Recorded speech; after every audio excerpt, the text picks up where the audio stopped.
OPPO அவங்களோட Reno12 சீரிஸ்ல bones launch பண்ணிட்டாங்க. நம்ம கையில இருக்கிறது OPPO Reno12 Pro. Reno series அப்படினாலே ரெனோக்குனே சில ஃபேன்ஸ் எல்லாம் இருப்பாங்க, அவங்களுக்காகன்னு சொல்லலாம். எப்பயுமே கேமரா டிசைன்ல அதிக ஃபோக்கஸ் பண்ணுவாங்க OPPO இந்த மொபைலுக்கு. இந்த தாட்டி AI ஃபீச்சர் அப்படியே அள்ளி எடுத்து அப்படி கொட்டி விட்டுருக்காங்க. அந்த அளவுக்கு ஃபீச்சர்ஸ் இருக்கு. அதெல்லாம் யூஸ்ஃபுல்லா இருக்கா இல்ல சும்மா கணக்கு காட்டுறதுக்காக கொடுத்துருக்காங்களா? எல்லா டீடைலும் வீடியோல கிளியரா சொல்லியிருக்கேன். நீங்க பார்த்துட்டு இருக்கிறது லவுடலி டெக் சேனல். நான் சுகுமார். வாங்க வீடியோக்குள்ள போகலாம். குயிக்கா ஒரு அன்பாக்சிங் பண்ணிடலாம். பாக்ஸோட ஃப்ரண்ட்லயே OPPO AI ஃபோன் அப்படின்றத மென்ஷன் பண்ணியிருக்காங்க. நெக்ஸ்ட் OPPO Reno12 Proன்றத மென்ஷன் பண்ணியிருக்காங்க. பேக் சைடில் RAM, ஸ்டோரேஜ், கலர் என்ன அப்படின்றத மென்ஷன் பண்ணியிருக்காங்க. டாப்ல பிரைசிங்குமே என்னன்றத போட்டிருக்காங்க. நெக்ஸ்ட் பாக்ஸோட சீலை கட் பண்ணிட்டு உள்ள பார்த்தோம்னா எடுத்தோடனே மொபைல் தான் கொடுத்துருக்காங்க. அண்ட் பேக் சைடில் இருக்க ஸ்டிக்கரை ரிமூவ் பண்ணிட்டு மொபைலை டர்ன் ஆன் பண்ணிடலாம். நெக்ஸ்ட் சிம் எஜெக்டர் பின் கொடுத்துருக்காங்க. அண்ட் யூசர் மேனுவல் கொடுத்துருக்காங்க. அந்த UV ஸ்டிக்கர் மறக்காம இவங்களுமே கொடுத்துருக்காங்க. நெக்ஸ்ட் மொபைல் கேஸ் வந்து நார்மலா வேணும் இன்னும் கொஞ்சம் பெட்டராகவே ட்ரை பண்ணியிருக்காங்க. சைட்ல எல்லாம் இந்த மாதிரி கிரிப்புக்கெல்லாம் ஆட் பண்ணியிருக்காங்க. பேக் சைடில் பிளைனா இல்லாம கொஞ்சம் வந்து பேட்டர்ன் ட்ரை பண்ணியிருக்கிறதும் நல்லா இருக்கிற ஃபீல் கொடுக்குது. மொபைலோட போட்டு பார்த்தா நல்லாவே ஃபிட் ஆகுது. நெக்ஸ்ட் பாக்ஸ்ல 80 வாட்ஸ் ஃபாஸ்ட் சார்ஜிங் அடாப்டர் கொடுத்துருக்காங்க. அண்ட் டைப் சி கேபிள் ஒன்று கொடுத்துருக்காங்க. ஃபர்ஸ்ட் எடுத்தோடனே போனை கையில் எடுத்து பார்க்கும் போதே எனக்கு சூப்பரா இருக்கேன்னு ஃபீல் ஆனது டிசைன் தான். நீங்க நார்மலா பார்க்கும்போது நல்ல ஒரு பிளாட்டான டிசைனா இருக்கிற ஃபீல் தான் இருக்கும். பட் சைடு எட்ஜஸ்லாம் பேக் சைடில் பார்த்தீங்கன்னா கர்வா கொடுத்துருக்காங்க. பேக் சைடில் கிளாஸ் தான் யூஸ் பண்ணியிருக்காங்க. இதோட கிளாஸ் ப்ரொடெக்ஷன் அப்படின்னு பார்க்கும்போது பாண்டா கிளாஸ் ப்ரொடெக்ஷன் கொடுத்துருக்காங்க. டாப்ல இருக்க கிளாஸ் வந்து மேட் ஃபினிஷ்ல சொரசொரப்பா இருக்கிற ஃபீல் வந்து கொடுக்குது. பாட்டம்ல இருக்க கிளாஸ் ஃபுல்லா கிளாசி ஃபினிஷ்ல வந்து கொடுத்திருக்காங்க. Side frame full and full பிளாஸ்டிக்ல தான் கொடுத்திருக்காங்க. கலர் வேரியன்ட் அப்படின்னு பார்க்கும்போது நம்ம கையில இருக்கிறது ஸ்பேஸ் பிரவுன் கலர் இருக்கு. இதுலயே சன்செட் கோல்டு அப்படின்ற இன்னொரு கலர் வேரியன்ட்டுமே லான்ச் பண்றாங்க. நெக்ஸ்ட் தான் ஹைலைட்டா இருக்க ஒரு விஷயமே, போன் அப்படி சென்டரா வச்சு பாத்தீங்க அப்படின்னா வெறும் 7.4 mm தான் திக்னஸ் இருக்கு. செம்ம ஸ்லிம்மா இருக்கிற ஃபீல் இருக்குது. அண்ட் அதே மாதிரி வெயிட்டுமே 180 கிராம் தான் இருக்கு. எனக்கு வெயிட் கம்மியா வேணும் ப்ரோ, ஸ்லிம்மா வேணும், கையில ஹோல்டு பண்ணோம் அப்படின்னா கையில ஹோல்டு பண்ண ஃபீல் இருக்கக்கூடாதுன்னு நினைக்கிறவங்களுக்குலாம் செம சூட்டபிளா இருக்கும். அண்ட் அதே மாதிரி வெயிட் பேலன்ஸுமே பெட்டராகவே பண்ணியிருக்காங்க. IP65 ரேட்டிங் வந்து கொடுத்துருக்காங்க. டஸ்ட் உள்ள போறதுக்கு சான்சஸ் இல்லை.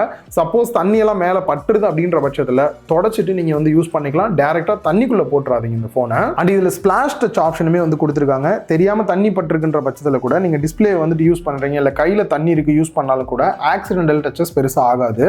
நெக்ஸ்ட் டிஸ்பிளேல ஃபர்ஸ்ட் சொல்லணும்னு நினைச்சது இதோட பெசல்ஸ் தான். செம மினிமம் பெசல்ஸ் கொடுத்துருக்காங்க. அதே மாதிரி நான் கொஞ்சம் ஜூம் பண்ணி காட்டினேன் அப்படின்னா லெஃப்ட் ரைட்ல மட்டுமே லைட்டா கர்வ் மாதிரி கொடுக்காம டாப் அண்ட் பாட்டம்லயுமே பாத்தீங்கன்னா ஒரு மினிமமான கர்வ் டோட்டல் 4 சைடுமே உங்களுக்கு வந்திருக்கும். அது பார்க்கறதுக்கு சூப்பரா இருக்கு. மொபைலோட ஃப்ரண்ட் லுக்கே வந்துட்டு இந்த கர்வ் இருக்கனால ஃப்ரண்ட் அண்ட் பேக் ரெண்டு சைடும் பாத்தீங்கன்னா ஒரு மாதிரி சிமிட்ரிக்கா இருக்கிற மாதிரியான ஃபீலுமே வந்து கொடுக்குது. நெக்ஸ்ட் சென்டர்ல பஞ்ச் ஹோல் டிஸ்பிளே கொடுத்துருக்காங்க. டிஸ்பிளேயோட சைஸ் அப்படின்னு பார்க்கும்போது 6.7 inch full HD plus AMOLED display கொடுத்துருக்காங்க. 120 Hz ரிஃப்ரெஷ் ரேட்டோடையும் வருது.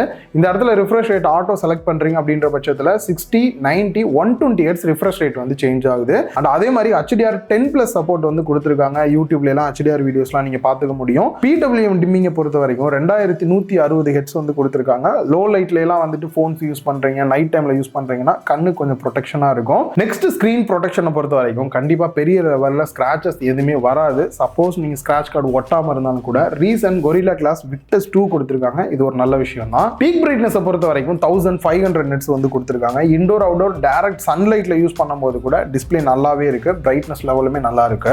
ஃபிங்கர் பிரிண்ட் ஸ்கேனரை பொறுத்த வரைக்கும் இன்டிஸ்பிளே ஃபிங்கர் பிரிண்ட் ஸ்கேனர் கொடுத்துருக்காங்க. பிளேஸ்மெண்ட் கொஞ்சம் கீழே தான் இருக்கு. பட் இருந்தாலும் அன்லாக் பண்றதுக்கு நல்லாவே ஃபாஸ்டா இருக்கு.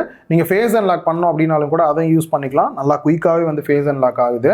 மற்றபடி போர்ட்ஸ் அண்ட் பட்டன்ஸ் அப்படின்னு பார்க்கும்போது பாட்டம்ல ஹைபிரிட் சிம் ஸ்லாட் கொடுத்துருக்காங்க. 2 சிம் கார்டு போடலாம், இல்ல ஒரு சிம் கார்டு ஒரு SD கார்டு போடலாம். SD கார்டை பொறுத்த வரைக்கும் 1 TB வரைக்கும் எக்ஸ்பாண்டபிளா போடுற மாதிரி கொடுத்துருக்காங்க. 5G பேண்டை பொறுத்த வரைக்கும் 16 5G பேண்ட் சப்போர்ட்டோட கொடுத்துருக்காங்க. சிக்னல் இஷ்யூ வந்து இந்த லிஃப்ட்ல போகும்போது நிறைய டைம் வந்திருக்கும். மற்றவங்க பேசுறது சரியா கேட்காது, இந்த மாதிரியான ப்ராப்ளம்லாம் வரும். ஸோ இந்த மொபைலில் வந்துட்டு பெட்டரா வந்து நாங்கள் சிக்னல் வந்து எடுத்து கொடுக்குற மாதிரி பண்ணியிருக்கோம். இதனால என்னதான் நீங்க வந்து லிஃப்ட்ல போனாலும் சிக்னல் நல்லா கிடைக்கும் இருக்காங்க. And next mic, type C port and ஸ்பீக்கர்கள் கொடுத்துருக்காங்க. ஸ்பீக்கரை பொறுத்த வரைக்கும் ஸ்டீரியோ ஸ்பீக்கர் செட்டப் கொடுத்துருக்காங்க. டாப்ல அதுக்கான ஒரு 3 ஹோல்ஸுமே வந்து கொடுத்துருக்காங்க. சவுண்ட் அவுட்புட்டை பொறுத்த வரைக்கும் 300% வால்யூம் அந்த ஆப்ஷன் வந்து கொடுத்துருக்காங்க. நல்லாவே லவுடரா இருக்கு, ஸ்டீரியோ எஃபெக்ட்டுமே பெட்டரா இருக்கு. என்ன இந்த டால்பி அட்மாஸ் கொடுத்துருந்தா இன்னும் கொஞ்சம் நல்லா இருந்திருக்கும். அந்த டாப்ல ஐஆர் பிளாஸ்டர் கொடுத்துருக்காங்க. டிவி உங்களுக்கு ஏசி எல்லாம் கண்ட்ரோல் பண்ணோம் அப்படின்னா டைரக்டா கண்ட்ரோல் பண்ணிக்கலாம். நெக்ஸ்ட் நாய்ஸ் கேன்சலேஷன் மைக் கொடுத்துருக்காங்க. ரைட் சைடுல volume rocker key and power button கொடுத்துருக்காங்க. நெக்ஸ்ட் ஓஎஸ் அப்படின்னு வரும்போது கலர் ஓஎஸ் 14.1 ஆண்ட்ராய்ட் 14 பேஸ் பண்ணி ரன் ஆகிற மாதிரி வந்து கொடுத்துருக்காங்க.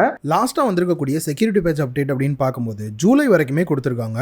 அண்ட் அது மட்டும் இல்லாம ப்ராமிஸா இவங்க கொடுக்கக்கூடிய அப்டேட்ஸ் அப்படின்னு பார்க்கும்போது 3 வருஷத்துக்கான ஓஎஸ் அப்டேட்டும் 4 வருஷத்துக்கான செக்யூரிட்டி பேட்ச் அப்டேட்டும் கொடுக்கறதா வந்து சொல்லியிருக்காங்க. ஓஎஸ் பேஸ் பண்ணி சில ஏஐ ஃபீச்சர் இருக்கு, கேமரா பேஸ் பண்ணி இருக்கு. ஃபர்ஸ்ட் இந்த ஓஎஸ் பேஸ் பண்ணி என்ன இருக்குன்னு பார்க்கலாம். ஃபர்ஸ்ட் ஃபீச்சரை பொறுத்த வரைக்கும் இன்ஸ்டால நார்மலா ஒரு போட்டோ அப்லோட் பண்ணிட்டு கேப்ஷன் டைப் பண்ணலாம்னு நினைக்கிறீங்க, என்ன பெஸ்டா எழுதுறதுன்னு தெரியல அப்படின்னா ஏஐ ரைட்டர் அப்படின்ற ஆப்ஷன் கொடுத்துருக்காங்க. அது இந்த பேஜை மட்டும் ஜஸ்ட் ஸ்கேன் பண்ணிட்டு என்ன நீங்க டைப் பண்ணணும்னு நினைக்கிறீங்களோ அதை பத்தி டைப் பண்ணிட்டு கீழே வந்து ரொமான்டிக்கா கேஷுவலா உங்களுக்கு எந்த மாதிரி வேணும்ன்ற ஆப்ஷனை மட்டும் சூஸ் பண்ணீங்கன்னா போதும், அதுவே ஆட்டோமேட்டிக்கா ஜென்ரேட் பண்ணி கொடுத்துருது. இது இப்போதைக்கு இன்ஸ்டால மட்டும்தான் ஒர்க் ஆகுது அப்படின்னு நினைக்கிறேன். எல்லாத்துக்கும் கொடுத்தாங்கன்னா பெஸ்டா இருக்கும். கூகுள் குரோம்ல ப்ரௌஸ் பண்றீங்க, அந்த வெப்சைட் எல்லாத்தையும் டீட்டெயிலாக படிக்க முடியல அப்படின்னா ஏஐ சம்மரின்ற ஆப்ஷன் கொடுத்துருக்காங்க.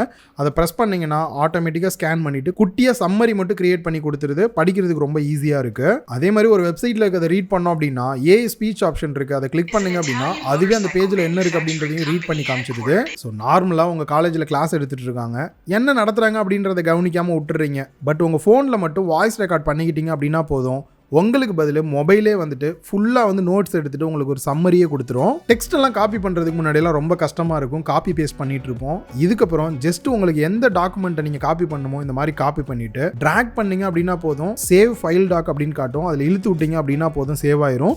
அதே மாதிரி உங்களுக்கு ஒரு இமேஜ் வேணும் அப்படின்னாலுமே ஜஸ்ட் இந்த மாதிரி ட்ராக் பண்ணி விட்டீங்க அப்படின்னாலே போதும், ஈஸியாக சேவ் ஆயிருது. இதுக்கப்புறம் ஒவ்வொரு தாட்டியும் தனித்தனியாக காப்பி பண்ணணும்னு தேவையில்லை. ஒன்ஸ் எல்லாத்தையும் காப்பி பண்ணிட்டு வாட்ஸ்அப்பில் போயிட்டு வேணுன்றதை பேஸ்ட் பண்ணிக்கலாம். ஏஐ கிளியர் வாய்ஸ்ன்ற ஆப்ஷன் இருக்கு. நார்மலாக கால் பேசுறீங்க அப்படின்னும் போது முன்னாடி இருந்ததை விட இன்னும் கொஞ்சம் பெட்டராகவே வந்து வாய்ஸ் கிளாரிட்டி கிடைக்கும். ஸோ ஓப்போ டிவைஸ் வாங்குறீங்க அப்படின்னா இந்த ஹோலோ ஆடியோ மறக்காம ட்ரை பண்ணி பாருங்க. 3D ஸ்பேஷியல் ஆடியோ மாதிரியே தான் இது ஒர்க் ஆகுது.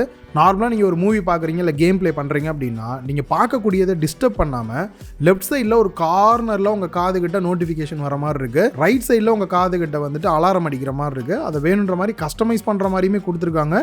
கேட்குறதுக்கு நல்லாவே இருக்குது. ஸோ ஓஎஸ் எப்படி இருக்குன்னு பார்க்கும்போது நிறைய ஏஐ ஃபீச்சர்ஸ் இதில் என்னால் பார்க்க முடிஞ்சது. பட் இருந்தாலும் ஒரு சில ஆப்ஸ் வந்து இருக்குது, அதையும் கூட நம்மளால் அன்இன்ஸ்டால் பண்ணிக்க முடியுது. தவிர்த்திருந்தால் இன்னும் கொஞ்சம் பெட்டராக இருந்திருக்கும். கேமரா செட்டப் அப்படின்னு வரும்போது ஃப்ரண்ட்ல செல்ஃபி கேமரா 50 மெகா பிக்சல் கொடுத்துருக்காங்க. ஹைலைட் என்ன அப்படின்னா ஆட்டோ ஃபோக்கஸிங் சப்போர்ட்டோட கொடுத்துருக்கனால 0.8 வரைக்குமே வந்து நீங்கள் குறைச்சு குரூப் ஃபோட்டோ எடுக்கிறீங்கனாலும் எல்லா ஃபேஸுமே வந்து பார்த்தீங்கன்னா ஃபுல் கிளாரிட்டியில் உங்களுக்கு கிடைக்கும். ஷார்ப்னஸ் பெஸ்ட்டாக இருக்கும். ஃபிக்ஸ்டு ஃபோக்கஸ் அப்படின்னா உங்கள் மூஞ்சி மட்டும் தான் நல்லாயிருக்கும், மற்றவங்க எல்லாம் பிளர்ராக இருக்கும். அண்ட் அதே மாதிரி நீங்கள் வீடியோஸ் எடுக்கிறீங்க அப்படின்னாலுமே உங்களுக்கு எந்த இடம் டார்கெட்டாக ஃபோக்கஸ் ஆகணும் அப்படின்றத நீங்களே கூட சூஸ் பண்ணி எடுக்க முடியும். ஃபோட்டோஸோட அவுட்புட்டை பொறுத்த வரைக்கும் நல்ல ஒரு பெஸ்ட்டான அவுட்புட் வந்து கொடுத்துருக்கு. செல்ஃபி வீடியோ அப்படின்னு வரும்போது மேக்ஸிமம் 4K 30 fps 1080p 60 இல்லாட்டி 30 எடுக்கிற மாதிரி கொடுத்துருக்காங்க. பேக் சைட் கேமரா செட்டப் அப்படின்னு வரும்போது ட்ரிபிள் கேமரா செட்டப் கொடுத்துருக்காங்க. Main camera 50 megapixel, aperture value 1.8ஓட சோனியோட LYT 600 சென்சார் வந்து யூஸ் பண்ணியிருக்காங்க. அதுவும் OIS சப்போர்ட்டோட இருக்கு. ஒரு சில போர்ட்ரேட் போட்டோஸ்லாம் எடுத்து பார்த்தேன், நிறைய ஃபில்டர் கூட இருக்கு. எல்லாம் ட்ரை பண்ணீங்க அப்படின்னா பெஸ்ட்டான அவுட்புட் வந்து கிடைக்குது. அண்ட் அதே மாதிரி டெலிஃபோட்டோ 50 மெகா பிக்சல் கொடுத்துருக்காங்க. எந்த அளவுக்கு நீங்க மெயின் எடுக்கிறீங்களோ அதே அளவுக்கு 2x அளவுக்கு ஜூம் பண்ணி உங்களால ஒரு பெஸ்ட்டான போட்டோ இந்த இடத்துல எடுக்க முடியுது. ஸோ மெயினை கம்பேர் பண்ணும்போது எந்த அளவுக்கு டெலிஃபோட்டோ இருக்குன்றதையும் நீங்க பார்க்கலாம். எட்ஜஸ்லாம் பெட்டரா இருக்கு. நேச்சுரல் போட்டோஸே நல்ல பிளர் எஃபெக்டோட உங்களுக்கு கிடைக்குது. Next ultra wide angle camera 8 mega pixel கொடுத்துருக்காங்க. இதுலயும் சோனியோட IMX 355 சென்சார் யூஸ் பண்ணிருக்காங்க. ஃபீல்ட் ஆஃப் வியூ பொறுத்த வரைக்கும் 112 டிகிரி வரைக்கும் கவர் ஆகிற மாதிரி வந்து கொடுத்துருக்காங்க. ஸோ மெயினோட கம்பேர் பண்ணி எந்த அளவுக்கு இருக்கு அப்படின்றதையும் நீங்க பார்க்கலாம். நெக்ஸ்ட் வீடியோஸ் அப்படின்னு வரும்போது OIS சப்போர்ட் இருக்கனால ஷேக்கிங் பெரிய லெவலில் இல்லை, நல்ல ஒரு ஸ்டேபிளான வீடியோ வந்து எடுக்க முடியுது. அண்ட் அதே மாதிரி 4K 30 fps தான் மேக்ஸிமம் கொடுக்குறாங்க, 60 fps இல்லை. அதே சமயம் நீங்க 1080p எடுக்கிறீங்க அப்படின்னா 30 இல்லாட்டி 60 fpsல எடுத்துக்க முடியுது. ஓகே ப்ரோ, இதெல்லாம் விடுங்க. ரினோனாலே கேமராக்கு தானே ஃபோனு, அந்த ஏஐ ஃபீச்சர் சொல்லுங்க அப்படின்னா ஒன் பை ஒன்னா பார்க்கலாம். ஃப்ரெண்ட்ஸ் எல்லாம் சேர்ந்து ஒரு செல்ஃபி குரூப் ஃபோட்டோ எடுக்கலாம்னு எடுத்தா இந்த மாதிரி ஒரு சிலர் வந்து கண்ணை மூடிடுவாங்க. அந்த மாதிரியான டைமில் அந்த ஃபோட்டோவே வேஸ்ட்டுன்னு நினைக்கும் போது ஏஐ பெஸ்ட் ஃபேஸ் அப்படின்ற ஆப்ஷன் இருக்குது. இது மூலியமாக கண்ணு க்ளோஸில் இருந்தாலும் கூட இந்த ஃபீச்சர் மூலியமாக கண்ணை ஓப்பன் பண்ணி விட்டுறாங்க. ரியலாக இது சூப்பராக இருக்குது. நார்மல் ஃபோன்ஸில் குரூப் ஃபோட்டோ எடுக்கும்போது எல்லாரோட ஃபேஸுமே கிளியராக இல்லாமல் இருக்கும். பட் இதில் வந்துட்டு ஆல்ரெடி ஆட்டோ ஃபோக்கஸிங் கொடுத்துருக்காங்க. அண்ட் அது இல்லாமல் ஏஐ கிளியர் ஃபேஸ்ன்ற ஆப்ஷன் இருக்கனால 4-5 பேர் நின்று குரூப் ஃபோட்டோ எடுத்தாலும் கூட எல்லாரோட ஃபேஸுமே பார்த்தீங்கன்னா ரொம்ப கிளியராக இருக்கிற மாதிரி இருக்கு. ட்ரெடிஷ்னலாக க்ளவுட் பேஸ் பண்ணி எடிட் பண்ணாமல் ஆன் டிவைஸ்லேயே வந்து ஏஐ ப்ராசஸ் பண்ணுறனால குயிக்காகவே வந்து இந்த ப்ராசஸ் பண்ணிட்டு ஒரு சூப்பரான ஃபோட்டோ கிடைக்கும்ன்றாங்க. ஏஐ எரேஸ் 2.0 கொடுத்துருக்காங்க. நார்மலாக பேக்ரவுண்டில் யாராவது நின்றுட்டு இருக்காங்கன்னா அவங்கள ரிமூவ் பண்ணோம் அப்படின்னா ஜஸ்ட் இந்த ஆப்ஷனை யூஸ் பண்ணி ஈஸியாக ரிமூவ் பண்ண முடியுது. ரிமூவ் பண்ணுறதும் பார்க்குறதுக்கு பர்ஃபெக்டாக இருக்கிற ஃபீல் கொடுக்குது. இந்த மாதிரி ஏஐ ஃபீச்சர் தான் நாங்கள் எதிர்பார்க்குறோம் அப்படின்ற மாதிரி ஏஐ ஸ்டூடியோ அப்படின்ற ஒரு ஆப் ஒன்று செப்பரேட்டாக கொடுத்துருக்காங்க இப்போ ஓப்போவில். அது உள்ளே போனோம் அப்படின்னா ஜஸ்ட் உங்களோட ஃபோட்டோவை மட்டும் அப்லோட் பண்ணிங்க அப்படின்னா போதும். இதில் இருக்கக்கூடிய எந்த ஒரு ஏஐ இமேஜை வேணால் நீங்கள் ஜென்ரேட் பண்ணிக்க முடியும். உங்களை மாதிரியே வந்துட்டு அதில் ஒரு சில ஃபோட்டோஸ் வந்துட்டு அந்த அளவுக்கு நமக்கு மேட்ச் ஆகாட்டியும் இந்த மாதிரியான சில ஃபோட்டோஸ்லாம் பார்க்கும்போது செம காமெடியாக இருக்குது. இதுக்காக போய் தனி ஒரு வெப்சைட்டோ ஆப்போ இன்ஸ்டால் பண்ணாமல் டிஃபால்ட்டாகவே இது பண்ணுற மாதிரி கொடுத்துருக்கிறது நல்லா இருக்குது.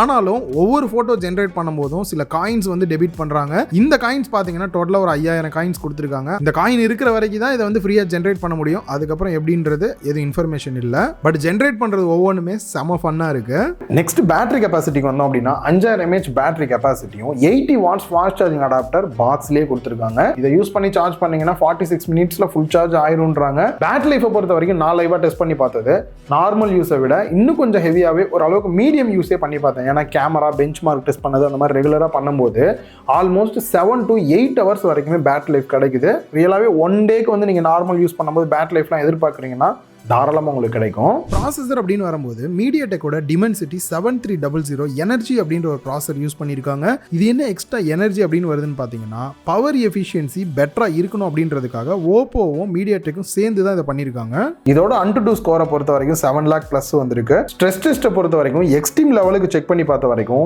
99.4% வரை கொடுத்துருக்கு. ஸோ CPU த்ராட்லிங் டெஸ்ட்டை பொறுத்த வரைக்கும் 77% வரைக்குமே பர்ஃபார்மன்ஸ் கிடைச்சது. ஸோ மல்டி டாஸ்கிங் டெய்லி யூஸை பொறுத்த வரைக்கும் நான் எந்த இடத்துல லாக் எதுவுமே பார்க்கல. கேம் பிளேன்னு வரும்போது கூட நான் வந்து பெரிய கேமர் மாதிரிலாம் வந்து விளையாண்டு பார்க்கல. ஏன்னா இது அதுக்கான ஃபோனும் கிடையாது. நார்மலாக கேம் பிளே விளையாடும் போது எந்த இடத்துலையும் பர்ஃபார்மன்ஸில் பிரச்சனையும் இல்லை, லேக் இருக்கிற ஃபீலும் இல்லை. ஹீட்டிங் இஷ்யூமே வந்து பார்த்தீங்கன்னா பெரிய லெவலில் நான் வந்து ஃபேஸ் பண்ணலை. இதில் வந்துட்டு நீங்கள் நார்மலாக அப்பப்போ தான் கேம் பிளே பண்ணுவீங்க அப்படின்னா எல்லாரும் அப்படி தான் மோஸ்ட்லி ப்ளே பண்ணுவோம். ரொம்ப ரேராக தான் கேமருக்காக டார்கெட் பண்ணுவீங்க. அந்த மாதிரி நார்மல் கேம் பிளே பண்ணுறதுக்குலாம் அது சூட்டபுளாக இருக்கும். ஃபைனலாக என்னோட ஃபஸ்ட் இம்ப்ரெஷன் எந்த அளவுக்கு இருக்குன்னு பார்க்கும்போது இந்த ஃபோனை ஒரு வாரமாக நான் வந்து யூஸ் பண்ணிட்டு இருக்கேன். டிசைன் என்னை ஃபர்ஸ்ட் எடுத்தோன்னே இம்ப்ரெஸ் பண்ணது. ரெண்டாவது இதோட டிஸ்பிளேவுமே பார்த்தீங்கன்னா ஒரு நல்ல டிஸ்பிளேவாக தான் கொடுத்துருக்காங்க. HDR சப்போர்ட்டோட வருது. குறிப்பாக ஃபாஸ்ட் சார்ஜிங் கொடுத்துருக்காங்க. பேட்டரி லைஃப்மே எனக்கு பெட்டராகவே கிடைச்சது. நெக்ஸ்ட் இதோட பர்ஃபார்மன்ஸ்னு வரும்போது லேக் எங்கேயும் நான் பார்க்கல. அப்பப்போ கேம் பிளே பண்ணும்போது நல்லா தான் இருந்தது. ஒரு நார்மலாக ஒருத்தவங்க ஃபோன் யூஸ் பண்ணுறவங்களுக்கு இந்த ப்ராசஸர் வந்து ஒரு பெரிய இஷ்யூவாகவே இருக்காது. அதே சமயம் நீங்கள் கேமர் அப்படின்னும் போது ஆப்ஷன் இருக்கு. முக்கியமான டார்கெட் அவங்களோட அந்த கேமரா சைடு பார்த்தீங்கன்னா நல்லாவே பண்ணியிருக்காங்க. அந்த ஏஐ ஃபீச்சருமே பார்த்தீங்கன்னா டெய்லி லைஃப்பில் அப்பப்போ நமக்கு நிறைய இடத்துல வந்து யூஸ் பண்ணுற மாதிரி தான் இந்த சம்மரி ஜென்ரேட் பண்ணுறதா இருக்கட்டும், அதே மாதிரி ஏஐ பேஸ் பண்ணி கேமரா ஃபோட்டோஸில் கொண்டு வந்த ஃபீச்சராக இருக்கட்டும் யூஸ்ஃபுல்லாக இருக்கிற மாதிரி தான் வந்து கொடுத்துருக்காங்க. அண்ட் அது மட்டும் இல்லாமல் இது ப்ரைஸ் பேஸ் பண்ணி தான் இன்னும் எந்த அளவுக்கு இருக்குன்னு நம்ம சொல்ல முடியும். லான்ச்சுக்கு முன்னாடியே டிவைஸ் கைக்கு வந்தனால எக்ஸாக்டான ப்ரைஸ் என்னன்றது தெரியல. இப்போ வீடியோ போஸ்ட் பண்ணும்போது லான்ச் ஆகிருக்கும். கீழே டிஸ்கிரிப்ஷனில் என்ன ப்ரைஸ் அப்படின்றத ஆட் பண்ணுறேன், செக் பண்ணி பாருங்கள். இந்த வீடியோ உங்க எல்லாருக்குமே யூஸ்ஃபுல்லாக இருந்திருக்கும் அப்படின்னு நினைக்கிறேன். இந்த வீடியோ பிடிச்சிருந்தா லைக் பண்ணுங்க, உங்க ஃப்ரெண்ட்ஸ் கூட ஷேர் பண்ணுங்க. மறக்காம லவுடலி டெக் சேனலுக்கு உங்களோட சப்போர்ட்டை கொடுங்க.